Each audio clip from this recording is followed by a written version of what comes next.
Amen. Gloire au Seigneur. Voilà, je vais vous inviter à ouvrir la Bible. Excusez-moi, je suis un petit peu enroué ce matin, donc si je tousse de temps en temps, voilà, veuillez m'excuser. Jean chapitre 15, au verset 5 jusqu'au verset 11.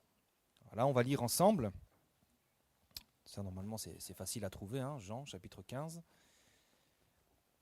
partir du verset 5.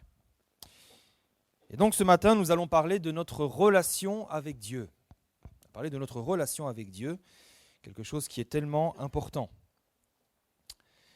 Et donc Jésus dira ceci, « Je suis le cep, vous êtes les sarments. Celui qui demeure en moi et en qui je demeure porte beaucoup de fruits, car sans moi, vous ne pouvez rien faire. Si quelqu'un ne demeure pas en moi, il est jeté dehors comme le sarment, et il sèche. Puis on le ramasse, on le jette au feu, et il brûle. Si vous demeurez en moi, et que mes paroles demeurent en vous, demandez tout ce que vous voudrez, et cela vous sera accordé. Si vous portez beaucoup de fruits, c'est ainsi que mon Père sera glorifié, et que vous serez mes disciples. Comme le Père m'a aimé, je vous ai aussi aimé, demeurez dans mon amour. Si vous gardez mes commandements, vous demeurez dans mon amour, de même que j'ai gardé les commandements de mon Père et que je demeure dans son amour. Je vous ai dit ces choses afin que ma joie soit en vous et que votre joie soit parfaite. Amen. Donc on voit que si Jésus ici prend la peine, s'il prend le temps de parler de cette bonne relation avec Dieu, eh bien c'est parce qu'il veut que notre joie soit parfaite. Et parfois il peut arriver qu'en tant qu'enfant de Dieu, notre joie n'est plus parfaite. Il peut arriver que nous vivions notre vie chrétienne comme un fardeau, peut-être comme un poids. Et finalement, tout ça vient de la qualité de notre relation avec Dieu. À travers cette simple image que Jésus a pris, une image de la vie quotidienne de l'époque, Jésus nous enseigne que la vie d'un sarment ou la vie d'une branche et le fruit que cette branche peut produire dépend d'une seule chose, c'est de sa relation avec le tronc. À travers donc cette simple image, Jésus donc nous enseigne l'importance d'avoir une bonne relation avec Dieu. Si la relation est bonne, la branche pourra produire beaucoup de fruits parce que la vie pourra lui être communiquée. Si notre relation avec Dieu est bonne, eh bien, nous pourrons avoir sa vie qui va être déversée en nous. On pourra produire du fruit à sa gloire et recevoir également sa joie. Par contre, si la relation n'est pas bonne, s'il y a quelque chose qui ne va pas, s'il y a un obstacle dans cette relation, ou s'il n'y a pas de relation du tout, qu'est-ce qui va se passer ? La branche va finir par mourir et elle va finir par être jetée au feu.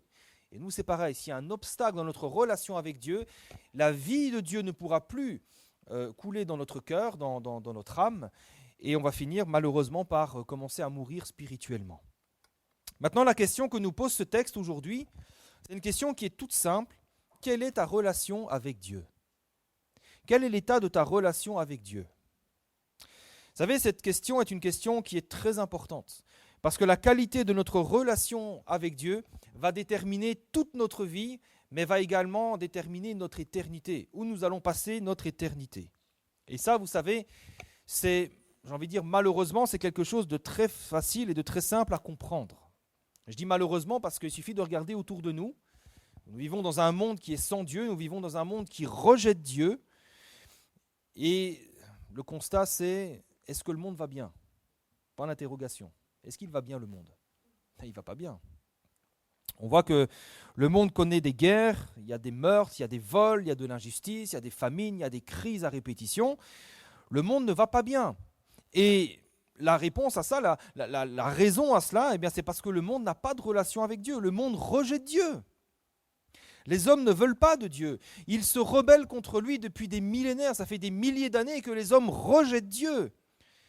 Et ce qu'on constate, c'est que l'homme ne va pas mieux, l'homme n'est pas plus heureux, l'homme n'est pas plus juste, l'homme n'est malheureusement pas plus sage, bien au contraire. On vit dans un siècle, dans une époque où on a l'impression que les hommes sont devenus fous. On appelle le mal bien, on appelle le bien mal. Et on voit aussi que les hommes essayent de s'en sortir aussi par eux-mêmes. ils sont seuls parce qu'ils refusent Dieu, ils essayent de s'en sortir par eux-mêmes en disant on est maître de notre vie, sauf que ils ne s'en sortent pas réellement. Il y a toujours des guerres, il y a toujours de l'injustice, il y a toujours des meurtres, il y a toujours des divorces, il y a toujours des choses abominables qui se passent. Donc, quelque part, en regardant autour de nous, on peut constater assez facilement que sans une bonne relation avec Dieu, les choses ne vont pas bien. Quand on n'a pas de relation avec Dieu, il n'y a pas la vie, il n'y a pas la lumière, il n'y a pas l'amour, il n'y a pas de joie, il n'y a pas de paix. Par contre, quand il y a une bonne relation avec Dieu, eh bien, tout rentre dans l'ordre pratiquement automatiquement. C'est merveilleux de voir quand des vies retrouvent une bonne relation avec Dieu, comment les choses se restaurent presque automatiquement. Parce que Dieu alors peut nous transformer et il peut conduire nos vies. Et ça, vous savez, ça change tout. Quand nous avons une bonne relation avec Dieu, eh bien, nous devenons capables d'aimer même nos ennemis. Ça nous rend capables aussi de pardonner. Ça nous rend capables de mener une vie honnête, juste. Ça nous permet de vivre en nouveauté de vie. Et donc là où il y a une bonne relation avec Dieu, il y a la vie, il y a la joie, il y a la paix, il y a la restauration, etc. Tout ça, évidemment, ce sont des choses que je crois que nous connaissons tous bien, puisque en tant qu'enfants de Dieu, notre relation avec Dieu a déjà été restaurée et nous avons pu goûter à ces choses. Par contre, il peut se passer quelque chose, et ça nous concerne tous et toutes, c'est qu'au fil du temps, eh bien, notre relation avec Dieu peut dévier. Elle peut prendre un chemin différent de ce qu'il était au départ et finir par devenir quelque chose qui n'apporte plus la vie. Je ne sais pas si ça vous est déjà arrivé, je ne sais pas si c'est ce que vous vivez en ce moment, mais moi ça m'est déjà arrivé d'avoir un type de relation avec Dieu qui n'apportait plus la vie. Ça m'apportait des contraintes, de la frustration. Ça ne m'apportait plus ni la joie, ni la paix, ni la vie. Et parfois, vous savez, on est chrétien, on reste chrétien, on continue à aimer Dieu, on continue à lire la Bible, à prier, à venir aux réunions, mais ça ne nous comble plus. C'est comme s'il y avait quelque chose qui ne se passait plus. C'est un peu comme si toutes nos activités spirituelles, entre guillemets, devenaient stériles. Ça ne produit plus la vie. Comme si ça nous menait dans une impasse. Et certains, malheureusement, en arrivent même à être déçus de Dieu. Ils se disent, mais à quoi ça sert ? Je suis dans l'impasse, je prie, il ne se passe rien, je lis la Bible, il ne se passe rien, ça ne me touche pas. Et on finit par être déçus de Dieu, découragés et malheureux. Eh bien, j'ai remarqué que très souvent, le problème vient de notre relation avec Dieu, du rapport que nous avons avec Dieu.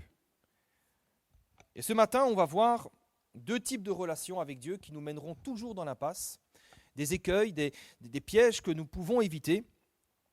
Et ces deux types de relations, il y en a d'autres, mais bon, on peut pas tout voir non plus. Le premier type de relation, c'est une relation de type légaliste. On pourrait dire autrement, c'est une relation de type comme une religion. On vit notre relation avec Dieu comme une religion. Et le deuxième type de relation qui nous mène dans l'impasse, c'est une relation intéressée avec Dieu.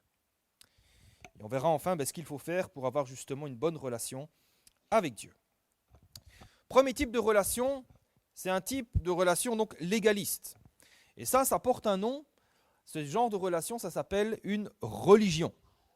Un peu à la manière des pharisiens. En fait, ce qu'on fait dans ce type de relation avec Dieu, c'est qu'on prend finalement ce qui nous arrange dans la parole, ce qui nous convient, et on en fait notre religion. On en a parlé la semaine dernière, je ne vais pas refaire le message, mais on en a parlé donc longuement la semaine dernière. Si vous voulez revoir le message, je rappelle qu'on a une chaîne YouTube sur laquelle vous pouvez revoir tous les messages, ils sont filmés, ils sont diffusés ensuite sur cette plateforme. Voilà, je ferme la parenthèse.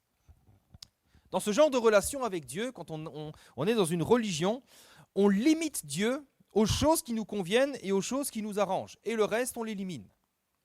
Ce qui nous arrange, on le garde. Ce qui nous dérange, on le rejette. Et les pharisiens avaient l'habitude de faire ça. Les pharisiens, c'était des hommes qui prient, c'était des hommes qui louaient Dieu, ils respectaient pratiquement toute la loi. Ils n'étaient pas fâchés avec Dieu. C'est juste qu'ils n'étaient pas d'accord sur quelques points. Alors, qu'est-ce qu'ils ont fait ? Ils ont créé leur propre religion. Quelque chose de beaucoup plus facile à vivre. Et c'est quelque chose que Jésus a de très nombreuses fois dénoncé à leur sujet. Jésus, il a été dur avec eux, il a été sévère. parce qu'ils faisaient fausse route. Et qu'en plus de ça, ils conduisaient le peuple aussi à faire fausse route. Quand vous lisez par exemple dans Matthieu chapitre 5, on voit que Jésus a dénoncé en détail cette pratique des pharisiens. Prendre un exemple dans Matthieu chapitre 5, verset 43. Jésus va dénoncer ce que les pharisiens enseignent. Et il va dire, vous avez appris qu'il a été dit, tu aimeras ton prochain et tu haïras ton ennemi. Ce n'est pas écrit dans la Bible ça. Alors Jésus va restaurer la vérité. Il va dire, moi je vous dis. Et quand Jésus dit ça, Jésus, il est la parole faite chair, il est la vérité. Jésus a dit, je suis le chemin, la vérité et la vie. Et il va dire, la vérité c'est quoi? Aimez vos ennemis, bénissez ceux qui vous maudissent, faites du bien à ceux qui vous haïssent et priez pour eux. Non, priez pour ceux qui vous maltraitent et qui vous persécutent. Les pharisiens n'étaient pas d'accord avec Dieu sur la nature de leur prochain. Vous savez, Dieu avait simplement dit, tu aimeras ton prochain comme toi-même. Et les pharisiens se sont dit, d'accord, ok. Si c'est quelqu'un avec qui ça va bien, ça va. C'est mon prochain, il n'y a pas de problème, je l'aime. Mais par contre, si mon prochain devient mon ennemi, qu'est-ce que je fais? Je ne peux plus l'aimer, c'est pas possible, on ne peut pas aimer son ennemi. Alors, qu'est-ce qu'ils se sont dit? Ils se sont dit, eh bien, c'est très simple. Si mon prochain, c'est mon ennemi, s'il me maudit, s'il me hait, s'il me maltraite, s'il me persécute, alors je suis en droit de le haïr également. Voilà. Vous voyez, ça c'est une religion. C'est une religion parce que on a ajouté quelque chose à la parole de Dieu. Et dès qu'on ajoute ou qu'on retranche quelque chose à la parole, ce n'est plus la parole. Et la religion, c'est ajouter ou retrancher quelque chose à la parole pour qu'elle corresponde mieux à nos désirs, à notre sensibilité, etc. On n'est plus dans la vérité, mais on est dans un mensonge ou dans une tradition d'homme. Et ça n'apporte pas la vie. Dès que nous sommes dans une religion, nous ne sommes plus attachés au cep, nous sommes attachés à autre chose. Et c'est pour ça d'ailleurs que Jésus est venu. Et que Jésus a réaffirmé la vérité, qu'il l'a proclamée à nouveau, haut et fort, et qu'il n'avait pas peur de s'attirer la haine des pharisiens, parce qu'il savait que ce qui était important pour le peuple, c'est qu'il s'attache à la vérité et qu'il se détache de la religion. Jésus a réaffirmé la vérité, parce que là où il y a un mensonge, là où il y a quelque chose de faux, il ne peut plus y avoir de bonne relation avec Dieu. Dieu est vrai. Dieu est véritable, il est la vérité. Et si nous croyons des mensonges, il ne peut pas y avoir de bonne relation avec Dieu. Jésus a dit dans Jean chapitre 4, verset 23, que l'heure vient, et elle est déjà venue, où les vrais adorateurs adoreront le Père en esprit et en vérité, en s'appuyant sur la vérité, car ce sont là les adorateurs que le Père demande. La vérité, c'est quoi? C'est la parole de Dieu. C'est ça la vérité. Dès que nous ajoutons, que nous retranchons quoi que ce soit dans la parole, ce n'est plus la vérité, mais ça devient un mensonge. Et il ne peut pas y avoir de relation avec Dieu basée sur le mensonge. Et d'ailleurs pour ça que Jésus a appelé les pharisiens, qu'il les a appelés des aveugles. Parce que spirituellement, ils étaient dans les ténèbres. Eux, ils se croyaient éclairés. Ils pensaient connaître les choses, ils pensaient être des hommes justes, des hommes respectables devant Dieu. Mais Jésus a dit qu'ils étaient complètement dans l'erreur, parce qu'ils ne s'étaient pas attachés à la vérité, mais à leur religion.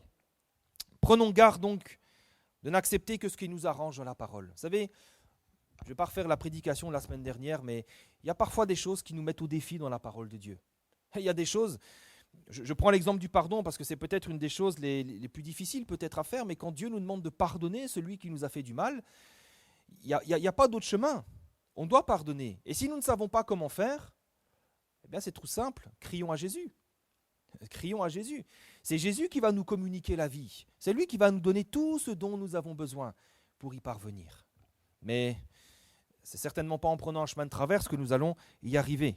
Donc prenons garde de n'accepter que ce qui nous arrange dans la parole et d'occulter les choses qui nous dérangent parce que c'est ça qui nous conduira dans les ténèbres et dans l'impasse. Maintenant, il y a un autre type de religion. Les pharisiens, eux, ils retranchaient ce qui les dérangeait. Maintenant, il y a l'effet inverse. On ajoute ce qu'on veut voir ou ressentir. C'est ce qu'on appelle le sensationnalisme. Ça aussi, c'est un autre type de religion qui est maintenant beaucoup plus populaire et beaucoup plus séduisant. Le sensationnalisme, c'est quand certains veulent vivre des expériences avec Dieu, ils veulent vivre des choses fortes, ils veulent voir du fantastique, ils veulent voir du merveilleux, ils veulent voir des miracles. Ils ont soif de sensations. Alors, je ne pense pas que dans l'absolu, ça soit un problème. Parce que je crois que tout enfant de Dieu a soif de voir la gloire de Dieu se manifester dans sa vie. Je pense qu'on a, moi en tout cas, j'ai envie de voir la gloire de Dieu. Non, pas vous ? On a tous envie de voir la gloire de Dieu. On veut voir des miracles. On veut voir ces choses-là. On veut voir des conversions, des baptêmes, des guérisons. On veut voir ces choses-là. Le problème se situe quand nous avons tellement soif de voir ces choses que nous sommes prêts à accepter des choses qui parfois ne sont pas bibliques. Là, ça pose problème. C'est quand mon désir de voir ces choses devient plus important que la vérité. Pour les dons spirituels, par exemple. Vous savez, la Bible nous enseigne comment les recevoir et comment les pratiquer. On a fait une étude biblique là-dessus pendant plusieurs semaines et on a vu en détail les dons spirituels, comment les recevoir, qui peut les recevoir, comment est-ce qu'on les pratique. La Bible enseigne sur ces choses-là. Mais certains ont tellement soif de faire des expériences qu'ils ne prennent pas le temps de sonder les Écritures. Et ils finissent par tomber malheureusement dans des pratiques qui sont douteuses. Et on en vient à faire des... Franchement, on va le dire comme c'est, on en vient parfois à faire n'importe quoi. N'importe quoi. Des choses qui font honte à l'Évangile, des choses qui font honte au Seigneur, des choses que le Seigneur n'a jamais dit, des choses que le Seigneur n'a jamais enseignées, des pratiques que la Bible n'enseigne pas. Et c'est comme ça qu'il y a eu par exemple des abus par rapport à la prophétie. On a utilisé la prophétie à tort et à travers.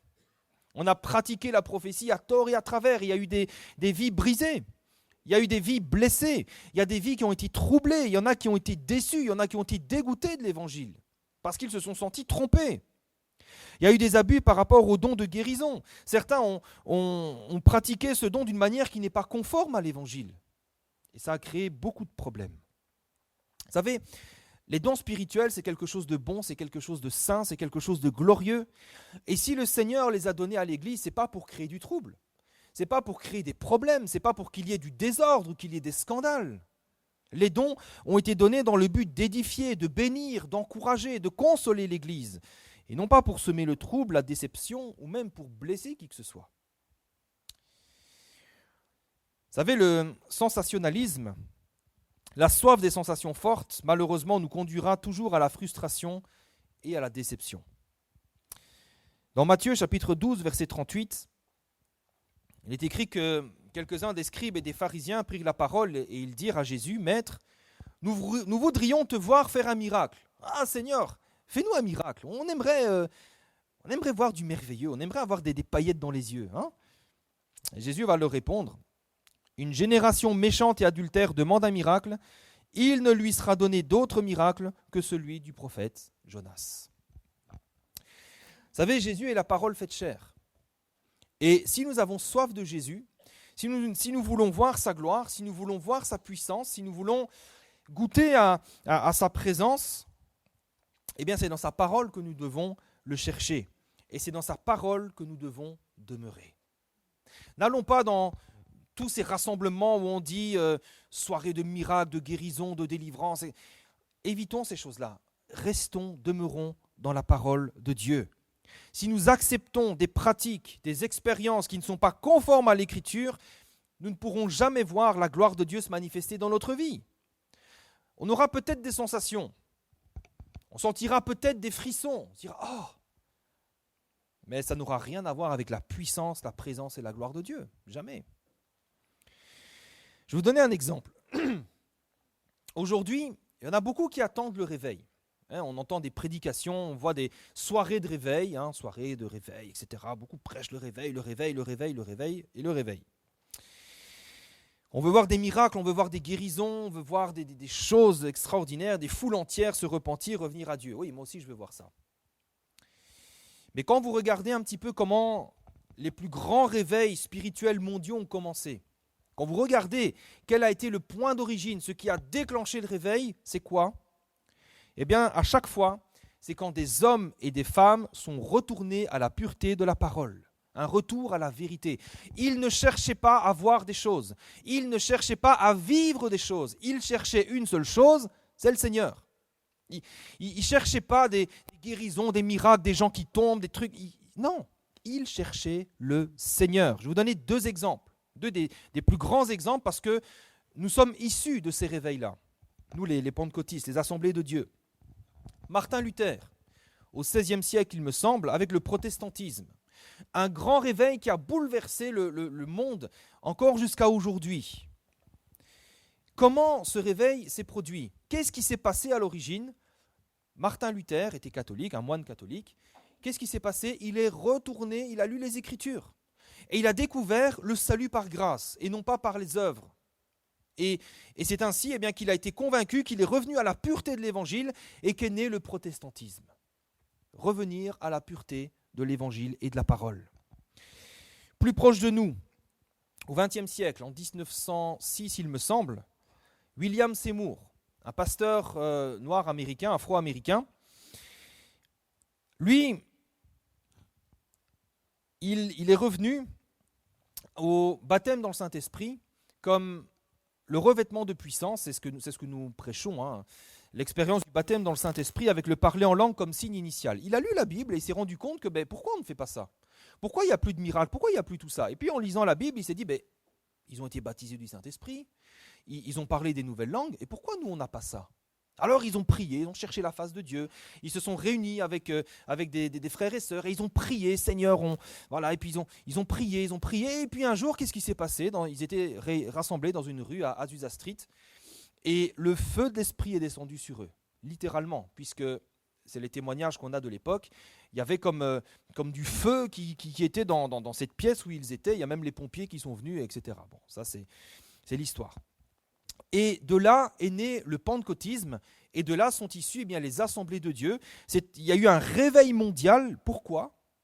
Parce qu'un homme est revenu à la simplicité de l'Évangile. Tout simplement. Il n'y a pas eu soif de sensations, ils ne se sont pas dit on veut voir des choses extraordinaires. Ils sont revenus simplement à la parole de Dieu. Moi je lis ce qui est écrit et je veux ça aussi. Et ils ont cherché la face de Dieu. Deux réveils mondiaux, il y en a eu beaucoup d'autres dans d'autres régions. Mais là, ça a été deux réveils mondiaux qui ont une répercussion encore aujourd'hui, qui ont profondément bouleversé le monde et provoqué simplement par un retour à la pureté de la parole de Dieu. Ce sont des hommes qui se sont attachés à la parole et à Dieu. C'était des hommes et des femmes dont la foi et la pratique de leur foi n'étaient fondées que sur une seule chose, la vérité, la parole de Dieu. Si nous voulons voir la gloire de Dieu, frères et sœurs, et je crois que nous voulons tous voir la gloire de Dieu, nous devons revenir à la pureté de l'Évangile. Nous devons revenir à la parole. Nous devons revenir à la vérité. Et là, nous verrons la gloire et la puissance de Dieu se manifester richement dans notre vie. Alors, soyons, vous savez, surtout dans le siècle que nous vivons, on est dans un siècle de confusion, il y a toutes sortes de faux prophètes, de faux Christ, de fausses doctrines qui sont partout, à gauche, à droite, c'est affligeant. Mais soyons, vous savez, comme les chrétiens de Bérée. Dans le livre des Actes, l'apôtre Paul leur prêchait, et eux, qu'est-ce qu'ils faisaient? La Bible nous dit qu'ils allaient chaque jour sonder les Écritures pour voir si ce qui était dit était conforme à la parole. Faisons la même chose, soyons comme les chrétiens de Bérée et n'acceptons rien, n'acceptons aucune doctrine et aucune pratique qui ne soit pas conforme à l'Évangile. Amen.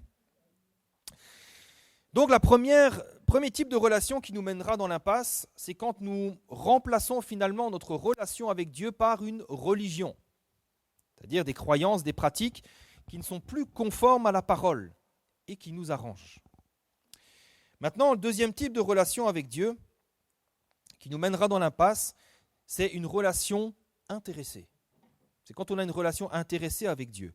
Une relation intéressée, c'est quoi? C'est quand nous venons à Jésus uniquement pour recevoir quelque chose. La motivation de notre cœur, c'est uniquement de recevoir quelque chose. Maintenant, attention, je fais une parenthèse parce que ce n'est pas forcément quelque chose de mauvais. Beaucoup viennent à Jésus premièrement pour recevoir quelque chose. Ils viennent à Jésus, pourquoi? Parce qu'ils sont malades et ils veulent une guérison. Ils viennent à Jésus parce qu'ils sont empêtrés dans des problèmes et ils crient à lui pour recevoir de lui une solution à leurs problèmes. Et ça, ce n'est pas mauvais. Parce que Jésus, au contraire, a appelé les hommes à venir à lui. Jésus venait, on lui apportait les malades, il les guérissait. Et Jésus n'est pas contre ces choses, au contraire. Il nous appelle à venir à lui parce qu'il veut nous faire du bien, il veut guérir et il veut pourvoir à nos besoins. Alors voyez-vous, le problème, il ne se situe pas là. Le problème se situe souvent après que nous ayons été bénis. Que devient alors notre attitude vis-à-vis du Seigneur ? Une fois que nous avons été bénis, touchés, guéris, que nous avons été délivrés, que nous avons reçu la solution à nos problèmes, quelle est notre attitude vis-à-vis du Seigneur ?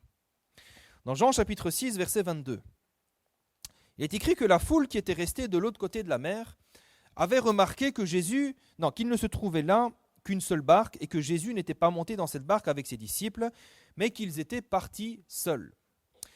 Dans ce texte, on est juste après que Jésus ait multiplié les pains.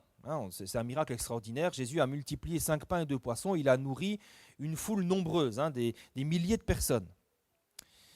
Et donc Jésus s'en va, il va de l'autre côté.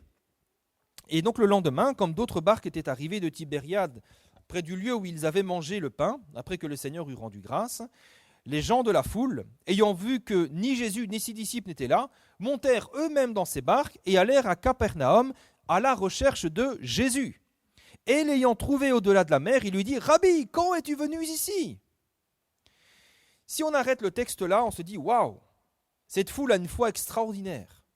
Cette foule a vu un miracle et elle cherche le Seigneur parce que elle a été convaincue que Jésus-Christ est Seigneur et elle veut suivre Jésus. » Et si on s'arrête là, on se dit, mais c'est extraordinaire, une foule qui ne recule devant rien pour venir à la rencontre de Dieu. Sauf que le texte ne s'arrête pas là, et Jésus va leur répondre à cette foule qui est bien nombreuse, et il va leur dire au verset 26, « En vérité, je vous le dis, vous me cherchez non parce que vous avez vu des miracles, non pas parce que vous avez vu des signes que je suis bien le Fils de Dieu, mais parce que vous avez mangé des pains et que vous avez été rassasiés. » Jésus ne se faisait pas d'idée, il ne se voilait pas la face, il connaissait très bien les intentions de leur cœur. Et malheureusement, cette foule, la seule chose qui l'intéresse, c'est quoi ? C'est son ventre. À travers la multiplication des pains, Jésus a fait la démonstration qu'il est le Fils de Dieu. Dans l'évangile de Jean, quand il est parlé de miracles, je ne fais pas un cours de théologie, mais quand on parle de miracles, le mot grec c'est séméion, ça veut dire ce sont des signes. Ce sont quelque part des preuves, des panneaux indicateurs qui montrent que Jésus est Dieu, qu'il est Seigneur, et d'ailleurs c'est pour ça que l'apôtre Jean dira, ces choses ont été écrites pour que vous croyiez que Jésus est le Fils de Dieu et qu'en croyant vous ayez la vie en son nom. Et ces miracles étaient là pour démontrer que Jésus est Seigneur. Mais la foule, elle ne s'intéresse pas à ça, elle ne s'intéresse qu'à son ventre. Pour le dire autrement, au lieu de lever les yeux au ciel, leurs yeux ne s'intéressent qu'aux choses de la terre et ils ne viennent à Jésus que pour les choses de la terre. Ils ont vu la gloire de Dieu et eux, tout ce qu'ils retiennent, c'est quoi ? J'ai eu faim, j'ai été rassasié, maintenant Seigneur, on a encore faim, fais-nous encore de... C'est possible de mettre un peu un bouchon des frites, de faire gratiner le pain, ce sera gaillard ça, non ? Vous savez, ce genre de relation avec Dieu, en tout cas si on entretient ce genre de relation intéressée avec Dieu, si on vient à lui que pour recevoir, ça nous mènera aussi dans l'impasse. Ça nous mènera aussi dans l'impasse. Ne croyons pas que c'est en demandant toujours qu'on va finir par être heureux et être dans la joie. Dans 1 Corinthiens chapitre 15 verset 19, il est écrit que si c'est dans cette vie seulement que nous espérons en Christ, nous sommes les plus malheureux de tous les hommes. Si notre espérance, si notre recherche de Dieu ne se limite qu'aux choses de la terre, la Bible dit que nous sommes les plus malheureux de tous les hommes. Alors, je crois qu'il faut changer de relation avec Jésus. Si nous sommes dans ce genre de relation qui n'est pas du tout épanouissante, il faut changer. Vous savez, si Jésus est venu sur la terre, c'est pas... Si, il est venu pour nous sauver, mais il n'est pas venu nous sauver uniquement pour les choses de la terre. Mais c'est surtout pour le ciel qu'il est venu nous sauver. Le ciel qui est notre patrie. Vous savez, la terre, on y reste 80-90 ans pour les plus robustes. Mais après, on la quitte la terre, on n'est plus là. Et on va où ? Les enfants de Dieu ont une patrie céleste, un lieu où nous serons pour l'éternité. Je pense que ça vaut plus la peine d'investir dans les choses éternelles que dans les choses éphémères, non? Vous n'êtes pas convaincu? Ça vaut quand même plus la peine, non? On a une patrie céleste là-haut. On a une demeure qui nous attend. Jésus a dit, je vous ai préparé une place pour que là où je suis, vous soyez aussi. C'est là que nous devons nous attacher. C'est dans les choses d'en haut que nos cœurs doivent s'attacher. Et il y a cette promesse de Dieu qui nous dit, fais de l'Éternel tes délices et il te donnera ce que ton cœur désire. Amen. Le Seigneur n'est pas contre les bénédictions matérielles, il n'est pas contre que tu aies une belle voiture, une belle maison, un bon travail, que tu puisses t'acheter des beaux vêtements, que tu puisses manger, je ne sais pas moi, bio, des entrecôtes ou je ne sais pas quoi. Il n'est pas contre ça, le Seigneur.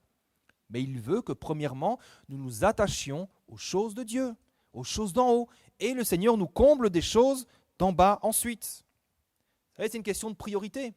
Si nous donnons la priorité aux choses d'en haut, si nous avons le souci des choses de Dieu, Dieu nous comblera automatiquement concernant les choses de la terre. C'est presque automatique. Ce n'est pas nous qui allons courir après la bénédiction. Seigneur, bénis-moi, bénis-moi, bénis-moi. C'est la bénédiction qui courra après nous. Par contre, si nous avons le souci des choses de la terre, si nous ne venons à Dieu que pour les choses de la terre, Seigneur, mes finances, Seigneur, ma maison, Seigneur, mon travail, Seigneur, toutes les choses de la terre, nos cœurs ne seront jamais comblés. Et nous serons dans une impasse, malheureux, toujours insatisfaits, toujours frustrés, comme s'il y avait toujours quelque chose qui n'allait pas. Maintenant, une des autres conséquences d'une relation intéressée vis-à-vis du Seigneur, eh bien, c'est l'ingratitude. Dans Luc chapitre 17, verset 11, il est écrit que Jésus, se rendant à Jérusalem, passait entre la Samarie et la Galilée. Comme il entrait dans un village, il y a 10 lépreux qui vinrent à sa rencontre, et se tenant à distance, ils élevèrent la voix et dirent, « Jésus, Maître, aie pitié de nous !»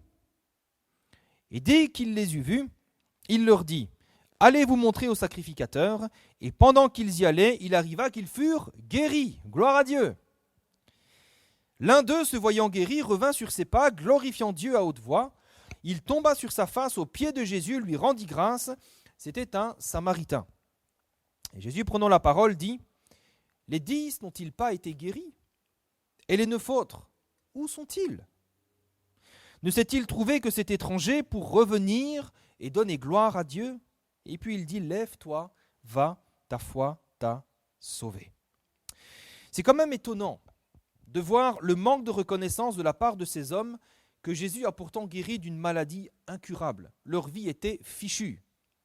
Quand on avait la lèpre à l'époque, la vie, on était condamné. Là, ils implorent la grâce de Dieu.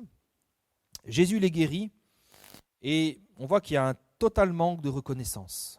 Vous voyez, ça arrive lorsque nous considérons Jésus non pas comme le Seigneur, non pas comme le Maître, mais plutôt comme un guérisseur, comme un faiseur de miracles. Une fois qu'on a eu ce qu'on voulait, on continue notre route et puis Jésus, on s'en fiche. Mais il y en a un par contre, parmi les 10, qui a eu une toute autre attitude. Celui-là, en voyant qu'il a été guéri, qu'est-ce qu'il fait? Et oui, il va le remercier le Seigneur, il va déjà lui rendre grâce, mais ensuite, il va glorifier Dieu, il va tomber sur sa face et il va se prosterner aux pieds de Jésus. Non seulement il est reconnaissant pour sa guérison, mais en plus il reconnaît que Jésus est Seigneur. Il se prosterne à ses pieds. Et pour cet homme, le miracle a accompli parfaitement son rôle. Parce qu'en plus d'être guéri, il reconnaît que Jésus est Seigneur et il va s'attacher à lui. Peut-être que vous avez remarqué dans le Nouveau Testament, après avoir été guéris, certains, qu'est-ce qu'ils font? Ils décident de suivre le Seigneur. Prenez par exemple l'exemple de Bartimée. Quand Bartimée a recouvré la vue, qu'est-ce qu'il est écrit ensuite? Il suivit Jésus dans le chemin. Il n'est pas parti, il n'a pas dit « Ah Jésus, merci, hein, allez, salut ». Non, il a vu en Jésus le Seigneur, il a vu le Maître, il a vu le Dieu Tout-Puissant, le Messie, le Fils de Dieu. Et il s'est attaché à lui. Quand Jésus est allé au pays de Gadara, le pays des Géraséniens, là il y a un démoniaque, il était possédé par une légion de démons. Jésus l'a délivré. Et qu'est-ce qui s'est passé ensuite? Il était attaché à Jésus. Il voulait rester avec lui. Jésus lui a dit non, va, témoigne. Il voulait rester avec lui. Vous savez, quand nous prenons le temps de réaliser tout ce que Jésus a fait pour nous, quand nous reconnaissons ses bienfaits dans notre vie, lorsque nous nous souvenons de toutes ses grâces, nous ne désirons qu'une seule chose, c'est lui rendre grâce et le suivre. Un Dieu si bon, un Dieu si puissant, un Dieu qui nous aime tant, on veut le suivre. Maintenant, si nous ne venons à Jésus que par intérêt, une fois que Dieu nous aura bénis, nous serons dans l'indifférence la plus totale à son égard. Peut-être on viendra pour un temps, histoire de se dire, bon allez, je suis venu 2-3 fois, et après, on continuera notre vie. Et vous savez, le problème de l'indifférence, c'est quoi ? Le problème de l'indifférence et de l'ingratitude, c'est que ça endurcit notre cœur. Plus nous sommes indifférents vis-à-vis de Dieu, plus notre cœur s'endurcit, et plus nous nous éloignons de lui. Si la première fois, ça a été facile de venir à Dieu dans notre problème, la deuxième fois, ça risque d'être plus compliqué. Et après, quand les problèmes reviennent, parce que vous savez, les problèmes reviennent automatiquement, inévitablement, mais parfois, on ne se tourne même plus vers Dieu. Jusqu'au jour où on est tellement au fond du gouffre que là, si ce n'est pas la main de Dieu qui vient nous chercher, nous sommes incapables de nous relever. Maintenant, est-ce que ça vaut la peine d'en arriver là ? Est-ce que ça a un intérêt ? Vous savez, souvent, ceux qui n'étaient venus à Dieu que par intérêt, on les retrouve malheureusement des années plus tard dans des états absolument lamentables. On se dit, pourtant, tu as vu la grâce de Dieu, pourtant tu as été guéri, pourtant... Et on les voit, ils sont dans des états lamentables, ils sont dans un état pire. Dieu les a bénis, Dieu les a délivrés, Dieu les a guéris, mais eux sont tombés encore plus bas et ils ne s'en sortent pas. Vous savez, dans Matthieu chapitre 12, verset 43, Jésus a dit que lorsqu'un esprit impur est sorti d'un homme, il va dans les lieux arides cherchant du repos et il n'en trouve pas.